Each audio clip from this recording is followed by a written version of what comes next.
नमस्कार साथियों, कैसे हैं आप? मैं आशा करता हूं कि आप अच्छे होंगे और मेरा वीडियो देख रहे होंगे। उधर इधर काफ़ी समय हो गया है, मैं वीडियो अपने चैनल पर नहीं डाल पाया हूं और आप लोग इसका इंतज़ार भी कर रहे होंगे। मुझे भी बहुत बेसब्री से इंतज़ार रहता है कि मैं जो है सीरियसली होके और जो है लगातार वीडियो डालता रहूं, लेकिन क्या किया जाए कि व्यस्तता इतनी रहती है कि समय ही नहीं मिल पाता है। तब भी आज मैं थोड़ा सा समय निकाल के मैंने कहा कि चलिए आज मैं वीडियो डाल ही देता हूँ एक। तो आज मेरा टॉपिक ये है कि मैं बात करूँगा कि एडीएम मेकर और चेकर की प्रोफाइल को किस प्रकार से अपडेट किया जाएगा, इसके क्या क्या बेनिफिट्स हैं और क्या फ़ायदा मिल सकता है। तो मेरा मेन फोकस रहेगा आज की एडीएम की प्रोफाइल को मैं किस प्रकार से अपडेट करता हूँ। ठीक है, देखिए, आप अगर ऑपरेटर हैं, पंचायत सहायक हैं, तो एडीएम के प्रोफाइल को अपडेट करने के बाद आप अपना मोबाइल नंबर, अपनी मेल एड्रेस तो लगा सकते हैं, लेकिन भाई जो है एमजीआर की लॉगिन पे आप अपना मोबाइल नंबर और ईमेल एड्रेस, या चेकर के लॉगिन पे आप अपना मोबाइल नंबर, ईमेल एड्रेस नहीं लगा सकते हैं, क्योंकि ये अथॉरिटी, एमजीआर की अथॉरिटी जो होती है वो सचिव की होती है, और सचिव आपको क्यों लगाने देगा। और इसी तरह से होती है कि चेकर की प्रोफाइल में जो होता है वो प्रधान जी की, जो आपके सरपंच जी होते हैं, उनके मोबाइल नंबर और उनकी ईमेल एड्रेस लगती है। क्यों लगते हैं यूँ? क्योंकि जब से ये टोकन का सिस्टम, ऑनलाइन पेमेंट का प्रोसेस ई ग्राम से शुरू हुआ है, तब से जो है उस पे जब आप साइन एफटीओ करते हैं तो उसी मोबाइल नंबर पे और उसी ईमेल एड्रेस पे जो है ओटीपी जाती है, और फिर उसके बाद आपके सारे एफटीओ खुल के आते हैं और आप एफटीओ को साइन करते हैं। लेकिन जो है एडीएम के पासवर्ड में ऐसा कुछ नहीं होता है। तो एडीएम के पासवर्ड में आप सचिव से चर्चा करके आप अपना लगाना चाहें तो लगा दे सकते हैं। देखिए, और ये लगाया क्यों जाता है, देखिए, पहले जब भी हम काम करते थे अकाउंटिंग वाली वेबसाइट पे, तो ऐसा कुछ नहीं था। ठीक है, ना ओटीपी का कोई सिस्टम था, ना झंझट था, ना गेटवे था, ना कुछ था।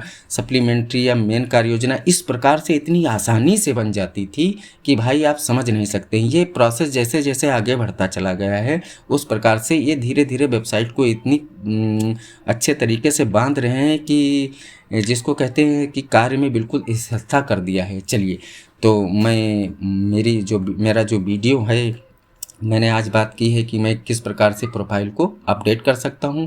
तो मुझे जिस भी ग्राम पंचायत की प्रोफाइल को अपडेट करना है, तो उसके हम एडीएम की लॉगिन से लॉगिन कर लेते हैं। ठीक है, जिस भी प्रोफाइल को करना है, चलिए जैसे मान लीजिए कि हमको किसी ग्राम पंचायत की प्रोफाइल को अपडेट करना है, तो मैंने उसके एडीएम की लॉगिन से लॉगिन कर लिया है और मैं कैप्चर को फ्लिप कर रहा हूँ टू ZBM और इसको लॉगिन कर देता हूँ। ठीक है, लॉगिन करने के बाद देखिए ये आपका पूरा एडीएम की पासवर्ड खुल के आ गया है सामने, और बेहतरीन तरीके से आपको स्क्रीन पे सब कुछ दिखाई दे रहा होगा। अगर मान लीजिए कुछ छोटा दिखाई दे तो आप स्क्रीन को जो है थोड़ा हॉरिजॉन्टल करके मोबाइल को भी देख सकते हैं, क्योंकि मैं अगर कैप्स लॉक लगा के इसको एग्जिट भी करना चाहूँगा, मैं बड़ा भी करना चाहूँगा, तो ऐसी कुछ चीज़ें होंगी जो कट जाएंगी, तो आपकी समझ में नहीं आएगा।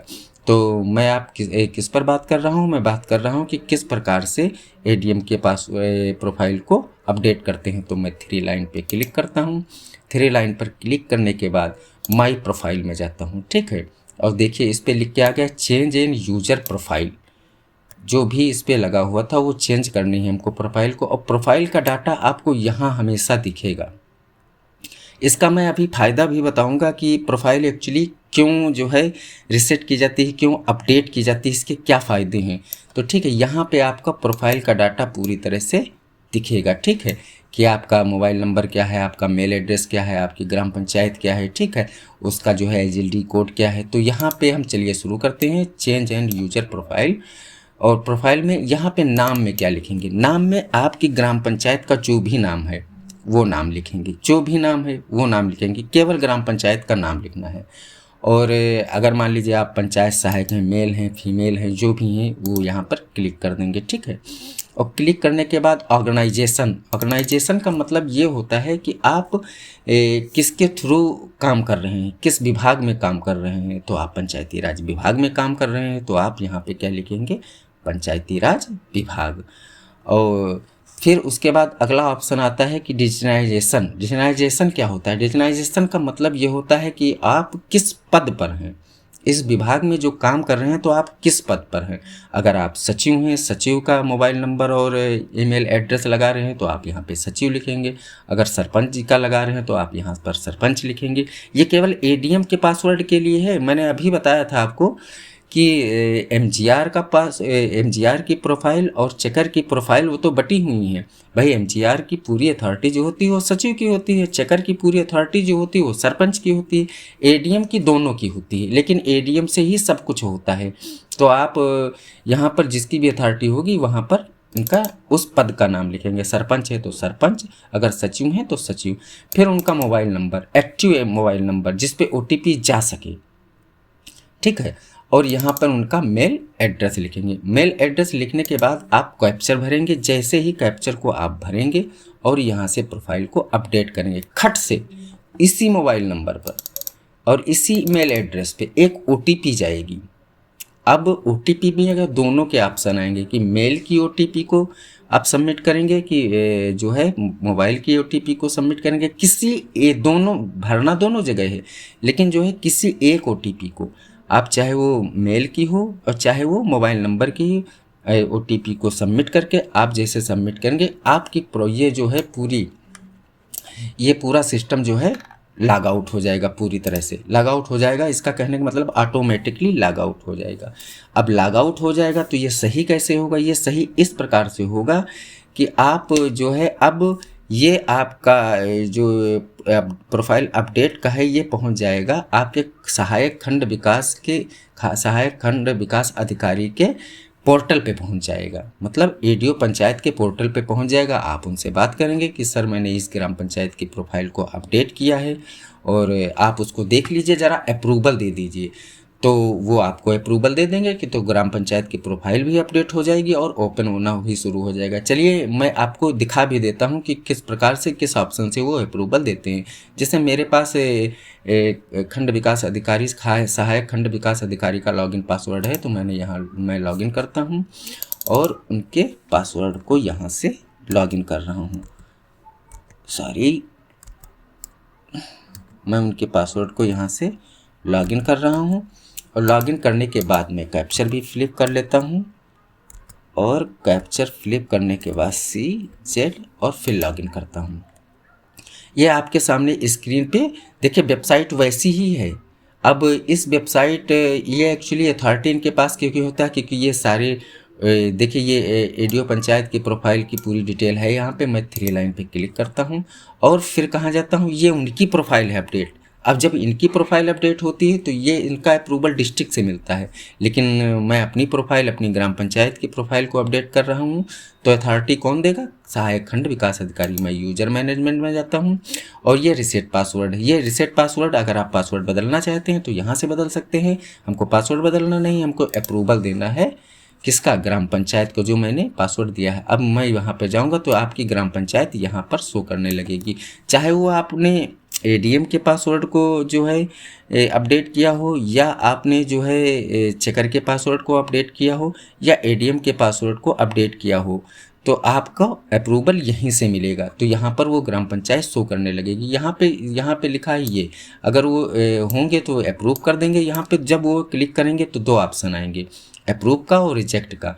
तो आपकी अगर बात हो जाएगी तो वो यहाँ से अप्रूव कर देंगे और अप्रूव करने के बाद जैसे ही सबमिट करेंगे ऑटोमेटिकली जो है आपकी ग्राम पंचायत ओपन होना शुरू हो जाएगी।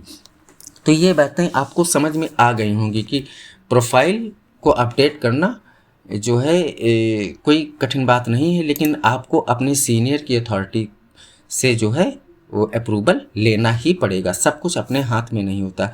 और अब मैंने क्या कहा था कि लास्ट में मैं आपको बताऊंगा कि इसका फ़ायदा क्या होता है। फ़ायदा ये होता है कि जब भी आप अपने एडीएम के पासवर्ड को रीसेट करना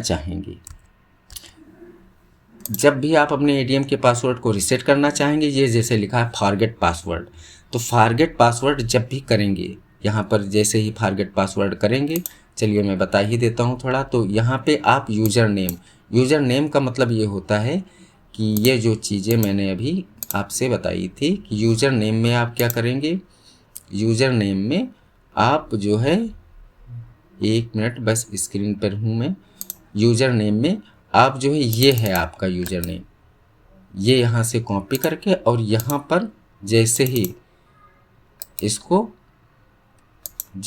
इसको जो है पेस्ट कर देंगे। पेस्ट करने के बाद आप कैप्चर करेंगे और वैलिडेटेड डिटेल डालेंगे, तो क्या होगा, ये जो है OTP उसी नंबर उसी मेल पे जाएगी जो प्रोफाइल में लगी हुई है, और उनसे OTP लेके आप पासवर्ड को फॉरगेट कर सकते हैं। वीडियो आपको अच्छा लगा होगा, आप जो है लाइक करें, कमेंट्स करें, शेयर करें और अपने दोस्तों को बताएं, ताकि जो है मेरी एक मुहिम चल रही है कि जितने भी पंचायत सहायक हैं अच्छे से सारा सब कुछ काम करना ई ग्राम स्वराज पे जान जाए। मैं एक एक इसके ऑप्शन को डिस्क्राइब करूँगा, ताकि जो है आप लोगों को किसी प्रकार की कोई दिक्कत ना हो। और वीडियो को लाइक करें, कमेंट करें, शेयर करें, चैनल को सब्सक्राइब करें, दोस्तों को बताएं। थैंक यू दोस्तों।